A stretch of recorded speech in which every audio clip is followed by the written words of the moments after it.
সুপ্রিয় দর্শক, আসসালামু আলাইকুম। নিউজ 24 এর দুপুরের সংবাদে আপনাদেরকে স্বাগতম। প্রথম সংবাদ শিরোনাম। পেহেলগাম সন্ত্রাসী হামলার প্রভাব, গুজরাটে 1024 বাংলাদেশি গ্রেফতার। দুই পুত্রবধূ সহ এপ্রিলেই দেশে ফিরছেন খালেদা জিয়া। জামায়াতের সমাবেশে সন্তোষ শর্মা, ক্ষমা চেয়ে দেওয়া পোস্ট ডিলিট করলেন রেজাউল করিম। পুলিশের সুধী সমাবেশে বীর মুক্তিযোদ্ধার বক্তব্যে জামায়াত নেতার বাধা। কুমিল্লায় বিএনপির দুপক্ষের সংঘর্ষে আহত ৩০। এতক্ষণ শুনছিলেন সংবাদ শিরোনাম। পুরো খবর পেতে ভিডিওটি শেষ পর্যন্ত দেখুন। সর্বশেষ সংবাদ পেতে চ্যানেলটি সাবস্ক্রাইব করুন। এবার বিস্তারিত। পেহেলগাম সন্ত্রাসী হামলার প্রভাব, গুজরাটে 1024 বাংলাদেশি গ্রেফতার। ভারতের গুজরাট রাজ্যের আহমেদাবাদ ও সুরাটের দুইটি প্রধান শহরে অবৈধভাবে বসবাসকারী 1024 বাংলাদেশি নাগরিককে গ্রেপ্তার করা হয়েছে। শনিবার ভোর ৩টা থেকে শুরু হওয়া অভিযানে তাদেরকে গ্রেপ্তার করা হয় বলে দাবি করেছে গুজরাট পুলিশ। ভারতের সংবাদ মাধ্যম ইন্ডিয়ান এক্সপ্রেস এ খবর জানিয়েছে। পুলিশের মতে আহমেদাবাদ থেকে 890 জন এবং সুরাট থেকে 134 জনকে গ্রেপ্তার করা হয়েছে। আহমেদাবাদের এক সিনিয়র কর্মকর্তা বলেন, শনিবার ভোর ৩টা থেকে Ahmedabad crime branch, SOG, EW, zone 6 এবং সদর দপ্তরের দলগুলোর সঙ্গে একযোগে আহমেদাবাদ শহরে অবৈধভাবে বসবাসরত বিদেশি অভিবাসীদের গ্রেপ্তার করতে চিরুনি অভিযান পরিচালনা করেছে। এই অভিযানে 400-র বেশি সন্দেহভাজন অভিবাসীকে গ্রেপ্তার করা হয়েছে। তবে দুপুরের মধ্যে এই সংখ্যা বেড়ে দাঁড়ায় 890 জনে। অধিকাংশ ব্যক্তিকে আহমেদাবাদ শহরের চন্দলা লেক এলাকা থেকে গ্রেপ্তার করা হয়েছে। দুই পুত্রবধূ সহ এপ্রিলেই দেশে ফিরছেন খালেদা জিয়া। সবকিছু ঠিক থাকলে চলতি মাসের মধ্যেই লন্ডন থেকে বিএনপি চেয়ারপারসন ও সাবেক প্রধানমন্ত্রী খালেদা জিয়া দেশে ফিরছেন। তার সঙ্গে তারেক রহমানের স্ত্রী জোবাইদা রহমান এবং খালেদা জিয়ার প্রয়াত ছোট ছেলে আরাফাত রহমান কোকুর স্ত্রী সৈয়দা শর্মিলা রহমানও দেশে ফিরবেন। ঢাকা লন্ডনের নির্ভরযোগ্য কূটনৈতিক সূত্রগুলো এই তথ্য নিশ্চিত করেছে।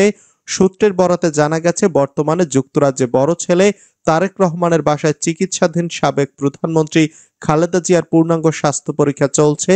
কাতারের বিশেষ এয়ার অ্যাম্বুলেন্স করে তাকে দেশে ফেরানোর প্রস্তুতি চলছে। আগামী বুধবারের মধ্যে দেশে ফিরবেন খালেদা জিয়া। শাশুড়ির সঙ্গে দুই পুত্রবধূ জোবাইদা রহমান এবং সৈয়দা শর্মিলা রহমানও দেশে ফিরবেন। জামায়াতের সমাবেশে সন্তোষ শর্মা, ক্ষমা চেয়ে দেওয়া পোস্ট ডিলিট করলেন রেজাউল করিম। জামায়াত ইসলামের প্রীতি সমাবেশে বাংলাদেশ পূজা উদযাপন পরিষদের সাধারণ সম্পাদক ও কালবেলার সম্পাদক সন্তোষ শর্মার উপস্থিতি নিয়ে বিতর্ক তৈরি হয়েছে। বিষয়টি নানা মহলে ব্যাপক সমালোচনা শুরু হলে ফেসবুকে ক্ষমা চেয়ে পোস্ট করেন শিবিরের সাবেক সভাপতি এবং জামায়াত ইসলামের কেন্দ্রীয় কর্মপরিষদ সদস্য ও ঢাকা মহানগরী উত্তরের সেক্রেটারি ডক্টর মোহাম্মদ রেজাউল করিম। তবে স্ট্যাটাসটি দেওয়ার কিছু সময় পর সেটি ডিলিট করে দেন তিনি। শনিবার নিজের ভেরিফাইড ফেসবুক পেজে রেজাউল করিমের দেওয়া স্ট্যাটাসটি হলো, সন্তোষ শর্মার সঙ্গে আমার কখনো দেখা হয়নি। সম্প্রতি অন্যান্য ধর্মাবলম্বীদের সঙ্গে মতবিনিময় অনুষ্ঠানে তার উপস্থিতি নিয়ে সোশ্যাল মিডিয়ায় ব্যাপক আলোচনা ও বিতর্ক চলছে। এরই মধ্যে দিয়ে বেরিয়ে আসছে সন্তোষ শর্মার নানাবিধ বিতর্কিত ভূমিকা, বিশেষ করে এদেশের শ্রদ্ধেয় আলেম ওলামাদের উপর নির্যাতনের ক্ষেত্রে তার সম্পৃক্ততার কথাও। কিন্তু ভালো হতো ক্ষতিগ্রস্তরা যদি আগেই তার ব্যাপারে আইনি ব্যবস্থা গ্রহণ করতেন, তাহলে এরকম একজন ব্যক্তি হয়তো আমাদের প্রোগ্রামে আসার সুযোগও দিত না। আমরা আরো সতর্ক হতে পারতাম। এই অনাকাঙ্ক্ষিত ভুলের জন্য আবারও দুঃখ প্রকাশ করছি। আজকেও আমি লিখছি, বাংলাদেশ জামায়াত ইসলাম একটি ইনসাফ ভিত্তিক সমাজ বিনির্মাণে বদ্ধপরিকর। আমাদের শীর্ষ নেতৃবৃন্দ ও নেতাকর্মীরা অকাতরে শাহাদাত বরণ করেছেন। তাই জামায়াত তার নীতি, আদর্শ ও ঐতিহ্যের সঙ্গে কোনো কম্প্রোমাইজ করেনি, করবে না ইনশাল্লাহ। কোনো একটি বিষয় ও কোনো ব্যক্তির জামায়াতের মিটিংয়ে উপস্থিতিকে কেন্দ্র করে আমাদের দীর্ঘ অবদান ও ভূমিকাকে খাটো করে দেখার সুযোগ আছে কি? শুধু আবেগ নয়, বাস্তবতার নিরিখে সমালোচনার অনুরোধ করছি। আসুন সব মজলুম, জুলাই বিপ্লবে আমরা ফেসিবাদের বিরুদ্ধে একসঙ্গে যেভাবে ঐক্যবদ্ধ ছিলাম, ইনসাফ ভিত্তিক বাংলাদেশ বিনির্মাণেও এগিয়ে যাব ইনশাল্লাহ। পুলিশের সুধী সমাবেশে বীর মুক্তিযোদ্ধার বক্তব্যে জামায়াত নেতার বাধা। চাঁপাইনবাবগঞ্জ জেলা পুলিশ আয়োজিত সুধী সমাবেশে একজন বীর মুক্তিযোদ্ধাকে বক্তব্য দেওয়ার সময় বাধা দিয়ে থামিয়ে দিয়েছেন জামায়াত ইসলামের একজন নেতা ও সাবেক সংসদ সদস্য। গতকাল শনিবার বিকেলে জেলা শহরের শহীদ সাটু অডিটোরিয়ামে এ ঘটনা ঘটে। এই বীর মুক্তিযোদ্ধা হলেন বাংলাদেশ মুক্তিযোদ্ধা সংসদ চাঁপাইনবাবগঞ্জ জেলা ইউনিটের সাবেক সহকারী কমান্ডার মোহাম্মদ তরিকুল আলম। আর তাকে বাধা দিয়েছেন জেলা জামায়াতের নায়েবে আমির ও সাবেক সংসদ সদস্য লতিফুর রহমান। চাঁপাইনবাবগঞ্জ জেলায় সার্বিক আইন শৃঙ্খলার বিষয়ে সুধী সমাবেশের আয়োজন করে জেলা পুলিশ।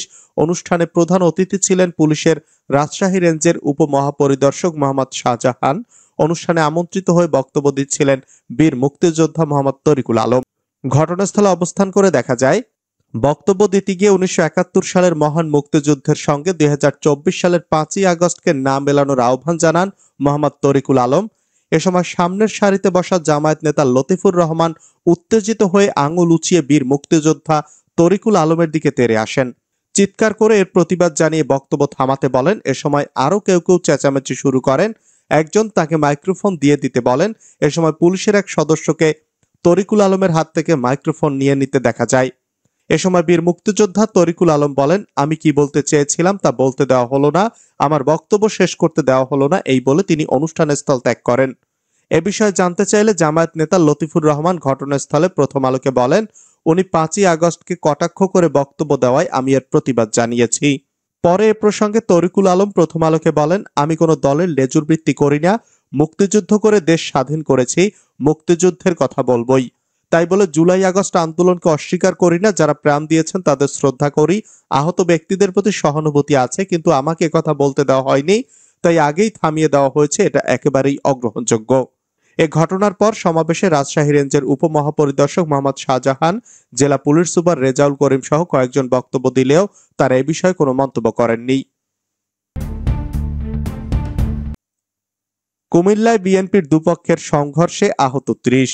কুমিল্লার লাকসাম ও মনোহরগঞ্জে বিএনপির ওয়ার্ড কমিটি গঠনকে কেন্দ্র করে সংঘর্ষে অন্তত 30 নেতাকর্মী আহত হয়েছেন। শনিবার লাকসাম উপজেলার আজগড়া এবং মনোহরগঞ্জের 22 গাঁও ও নাথের পেটুয়া ইউনিয়নে এ সংঘর্ষের ঘটনা ঘটে। এতে বিএনপি ও তার অঙ্গ সংগঠনের নেতাকর্মীদের মাঝে আতঙ্ক বিরাজ করছে। মা বোনেরা ঝাড়ু হাতে রাখবেন, আওয়ামী লীগ ফিরে এলে পিটিয়ে বিদায় করবেন, মন্তব্য টুকুর। বিএনপির জাতীয় স্থায়ী কমিটির সদস্য ইকবাল হাসান মাহমুদ টুকু বলেছেন, 5ই আগস্টের পর যারা আওয়ামী লীগের সঙ্গে আঁতাত করছে তাদের কোনো ছাড় দেওয়া হবে না। বিগত 16 বছর অনেক নির্যাতন, খুন ও গুম করেছে, তারাই আজ দেশ থেকে পালিয়েছে, এটাই আল্লাহর বিচার। তাই যতই চেষ্টা করুক আগামী 40 বছরেও আওয়ামী লীগের ক্ষমতায় আসার সুযোগ নেই। শুক্রবার বিকালে গাজীপুর উপজেলা মাঠে উপজেলা বিএনপি আয়োজিত সমাবেশে প্রধান অতিথির বক্তব্যে তিনি এসব কথা বলেন। তিনি আরো বলেন, 16 বছর বিএনপি কথা বলতে পারেনি, এটাই ফেসিবাদী আওয়ামী লীগ। মা বোনেরা ঝাড়ু হাতে রাখবেন, এরা আবার ফিরে আসতে চাইলে পিটিয়ে বিদায় করবেন, এই দেশে বিএনপি ছাড়া কোনো বিকল্প নেই। বিএনপি নেতা টুকু আরো বলেন, দীর্ঘদিন বাংলাদেশের মানুষ ভোট দিতে পারেনি, মন খুলে কথা বলতে পারেনি। আমি বিশ্বাস করতে চাই গাজীপুরের মানুষের মনে মূল্যবোধের জন্ম হয়েছে, তাই আগামীতে যার হাতে ধানের শীষ দেখবেন তাকেই ভোট দেবেন।